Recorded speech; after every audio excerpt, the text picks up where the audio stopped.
Emma Woodhouse, handsome, clever, and rich, with a comfortable home and happy disposition, seemed to unite some of the best blessings of existence, and had lived nearly 21 years in the world with very little to distress or vex her.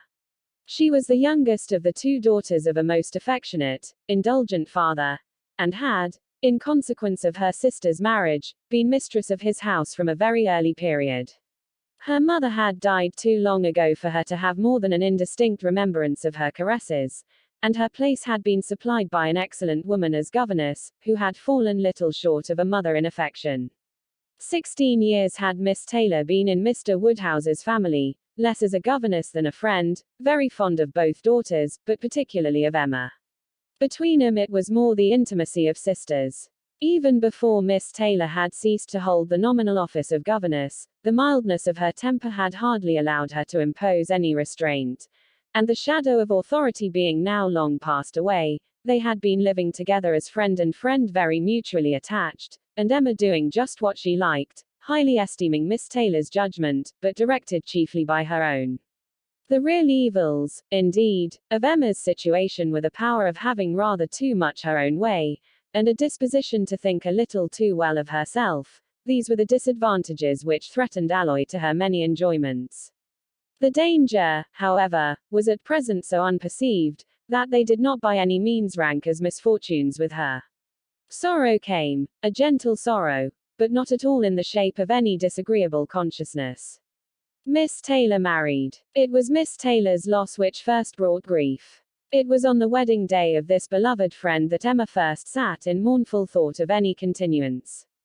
The wedding over, and the bride people gone, her father and herself were left to dine together, with no prospect of a third to cheer a long evening. Her father composed himself to sleep after dinner, as usual, and she had then only to sit and think of what she had lost. The event had every promise of happiness for her friend. Mr. Weston was a man of unexceptionable character, easy fortune, suitable age, and pleasant manners, and there was some satisfaction in considering with what self-denying, generous friendship she had always wished and promoted the match.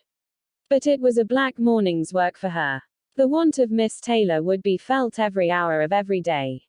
She recalled her past kindness, the affection of 16 years, how she had taught and how she had played with her from 5 years old, how she had devoted all her powers to attach and amuse her in health, and how nursed her through the various illnesses of childhood.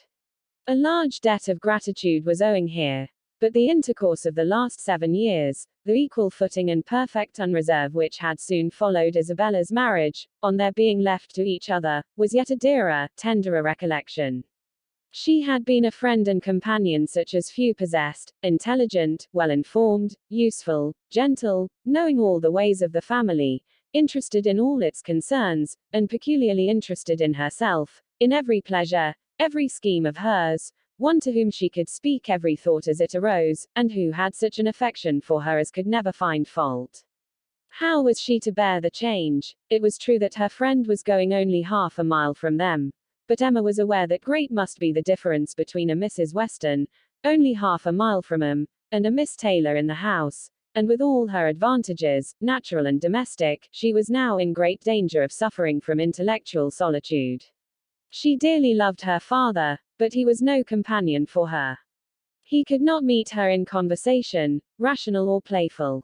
The evil of the actual disparity in their ages, and Mr. Woodhouse had not married early, was much increased by his constitution and habits, for having been a valetudinarian all his life, without activity of mind or body, he was a much older man in ways than in years, and though everywhere beloved for the friendliness of his heart and his amiable temper, his talents could not have recommended him at any time.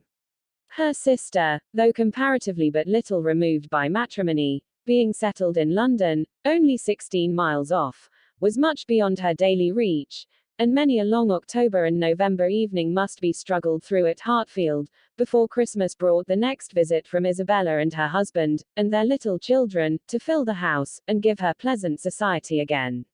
Highbury, the large and populous village, almost amounting to a town, to which Hartfield, in spite of its separate lawn, and shrubberies, and name, did really belong, afforded her no equals. The Woodhouses were first in consequence there. All looked up to them. She had many acquaintance in the place, for her father was universally civil, but not one among them who could be accepted in lieu of Miss Taylor for even half a day. It was a melancholy change. And Emma could not but sigh over it, and wish for impossible things, till her father awoke, and made it necessary to be cheerful.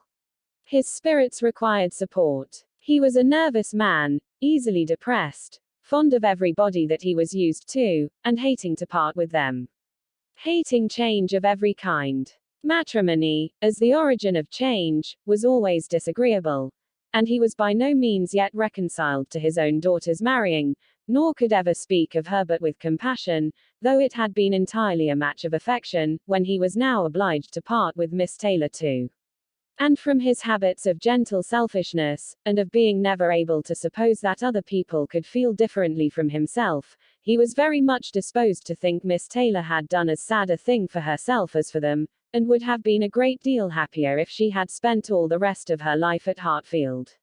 Emma smiled and chatted as cheerfully as she could, to keep him from such thoughts, but when tea came, it was impossible for him not to say exactly as he had said at dinner. Poor Miss Taylor. I wish she were here again. What a pity it is that Mr. Weston ever thought of her. I cannot agree with you, Papa, you know I cannot. Mr. Weston is such a good-humored, pleasant, excellent man, that he thoroughly deserves a good wife, and you would not have had Miss Taylor live with us forever, and bear all my odd humors, when she might have a house of her own. A house of her own. But where is the advantage of a house of her own? This is 3 times as large. And you have never any odd humors, my dear. How often we shall be going to see them, and they coming to see us. We shall be always meeting. We must begin. We must go and pay wedding visit very soon. My dear, how am I to get so far? Randalls is such a distance. I could not walk half so far. No, Papa, nobody thought of your walking. We must go in the carriage, to be sure. The carriage. But James will not like to put the horses to for such a little way. And where are the poor horses to be while we are paying our visit? They are to be put into Mr. Weston's stable, Papa. You know we have settled all that already. We talked it all over with Mr. Weston last night. And as for James, you may be very sure he will always like going to Randalls, because of his daughter's being housemaid there. I only doubt whether he will ever take us anywhere else. That was your doing, Papa. You got Hannah that good place. Nobody thought of Hannah till you mentioned her. James is so obliged to you. I am very glad I did think of her. It was very lucky, for I would not have had poor James think himself slighted upon any account, and I am sure she will make a very good servant. She is a civil, pretty spoken girl. I have a great opinion of her.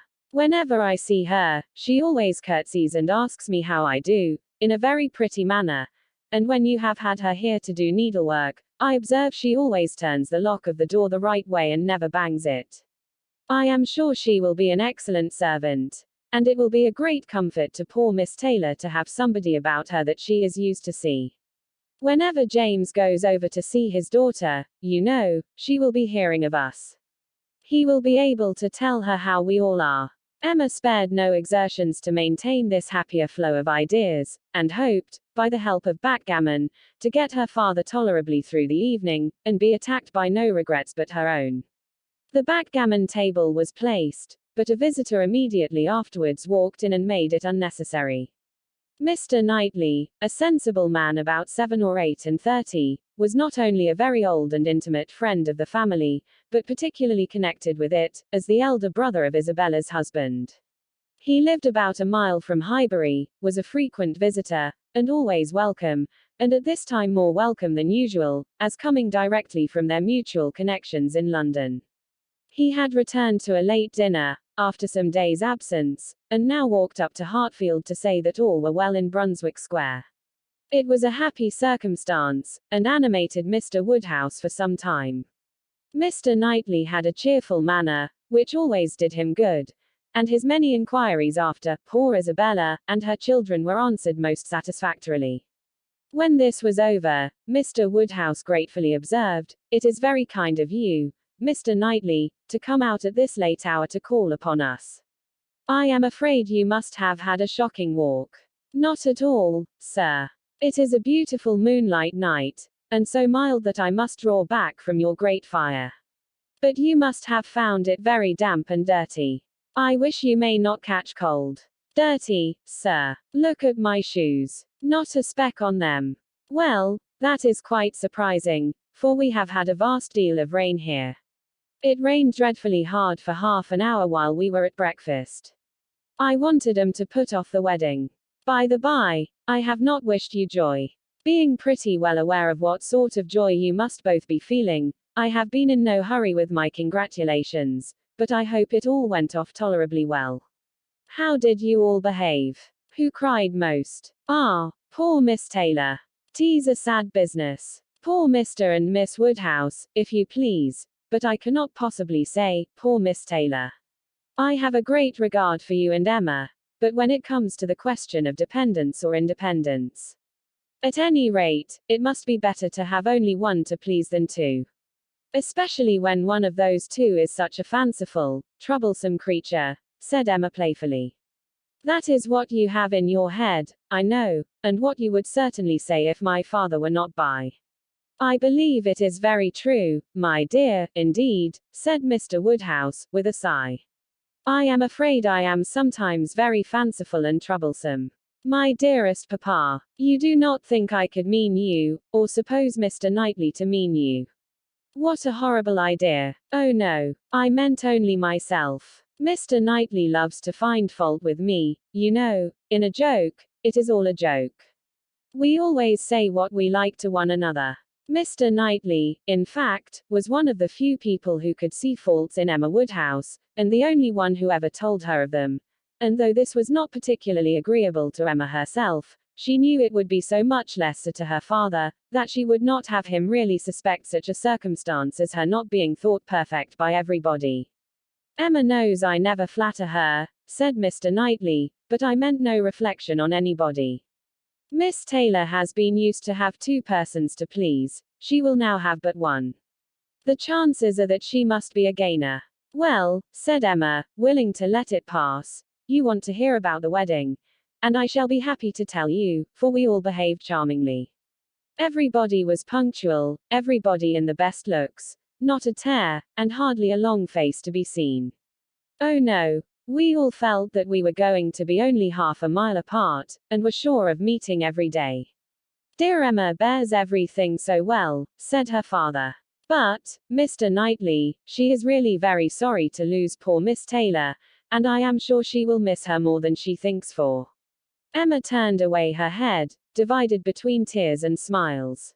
It is impossible that Emma should not miss such a companion, said Mr. Knightley. We should not like her so well as we do, sir, if we could suppose it, but she knows how much the marriage is to Miss Taylor's advantage. She knows how very acceptable it must be, at Miss Taylor's time of life, to be settled in a home of her own, and how important to her to be secure of a comfortable provision, and therefore cannot allow herself to feel so much pain as pleasure. Every friend of Miss Taylor must be glad to have her so happily married. And you have forgotten one matter of joy to me, said Emma, and a very considerable one, that I made the match myself. I made the match, you know, 4 years ago, and to have it take place, and be proved in the right, when so many people said Mr. Weston would never marry again, may comfort me for anything. Mr. Knightley shook his head at her. Her father fondly replied, Ah, my dear, I wish you would not make matches and foretell things, for whatever you say always comes to pass. Pray do not make any more matches. I promise you to make none for myself, papa, but I must, indeed, for other people. It is the greatest amusement in the world. And after such success, you know, everybody said that Mr. Weston would never marry again. Oh dear, no. Mr. Weston, who had been a widower so long, and who seemed so perfectly comfortable without a wife, so constantly occupied either in his business in town or among his friends here, always acceptable wherever he went, always cheerful, Mr. Weston need not spend a single evening in the year alone if he did not like it. Oh no, Mr. Weston certainly would never marry again. Some people even talked of a promise to his wife on her deathbed, and others of the son and the uncle not letting him. All manner of solemn nonsense was talked on the subject, but I believed none of it. Ever since the day, about 4 years ago, that Miss Taylor and I met with him in Broadway Lane, when, because it began to drizzle, he darted away with so much gallantry, and borrowed 2 umbrellas for us from Farmer Mitchell's, I made up my mind on the subject. I planned the match from that hour. And when such success has blessed me in this instance, dear papa, you cannot think that I shall leave off matchmaking. I do not understand what you mean by success, said Mr. Knightley. Success supposes endeavor. Your time has been properly and delicately spent, if you have been endeavoring for the last 4 years to bring about this marriage. A worthy employment for a young lady's mind. But if, which I rather imagine, you're making the match, as you call it, means only you're planning it, you're saying to yourself one idle day, I think it would be a very good thing for Miss Taylor if Mr. Weston were to marry her, and saying it again to yourself every now and then afterwards, why do you talk of success? Where is your merit? What are you proud of? You made a lucky guess, and that is all that can be said. And have you never known the pleasure and triumph of a lucky guess? I pity you. I thought you cleverer, for, depend upon it, a lucky guess is never merely luck. There is always some talent in it. And as to my poor word, success, which you quarrel with, I do not know that I am so entirely without any claim to it. You have drawn 2 pretty pictures, but I think there may be a third, a something between the do-nothing and the do-all. If I had not promoted Mr. Weston's visits here, and given many little encouragements, and smoothed many little matters, it might not have come to anything after all. I think you must know Hartfield enough to comprehend that. A straightforward, open-hearted man like Weston, and a rational, unaffected woman like Miss Taylor, may be safely left to manage their own concerns. You are more likely to have done harm to yourself, than good to them, by interference.